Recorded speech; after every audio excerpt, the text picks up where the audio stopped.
says there is no written account of his arrival. However, there is significant evidence suggesting that So this video magically appeared on my For You page and I got really excited. And I say magically because my brother and I this past week had been talking about this specific theory.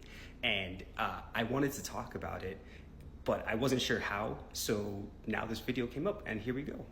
So I'll be perfectly upfront with you right now. My archaeological and historical background is not in African history or culture. However, my passion in the archaeological and historical records are overseas trade and cultural diffusion. So when I heard about this story, I got instantly excited. And I want to say, I think that they are getting the majority of their information from this book here, which I found very problematic. I think that it deserves a video in its own right, so we're not going to talk very much about it. And although this book was written by a professor of Africana Studies, it was not peer-reviewed. It was never written in an academic journal or anything like that. Most historians and archaeologists take issue with some of the information given and some of the evidence that he uses to present in there. And I just want to talk about a couple of things that this creator brought up that was also mentioned in this book. The first thing is Mansa Abu Bakr II. He is attributed to having sent the voyage and then voyaging to the Americas himself. However, there is no record of this Mansa ever existing. Some historians do attribute the voyage to Mansa Muhammad ibn Q, who was the direct predecessor to Mansa Musa, who told the story to a historian in Egypt. But again, there's no evidence that Mansa Muhammad ever sent a voyage out. Second, she talked about how they sent 200 ships on the first voyage. It was actually 400, 200 with the men and provisions, another 200 filled with gold and trading goods.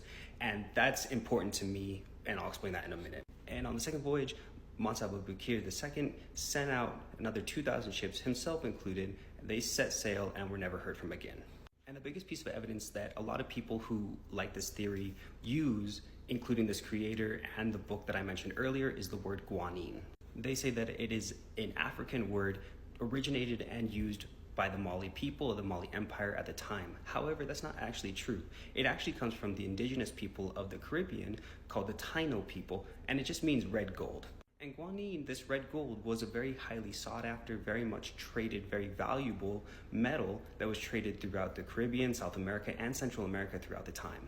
And the most important aspect of all of this is the cultural diffusion. See, even if the Africans had made it to the Americas, we would have seen traditionally African artifacts, and archaeologically we haven't seen any. There's been no such artifacts. We would see a melding between the two cultures at some point, and we really haven't seen anything. There is nothing to suggest that the Africans made it.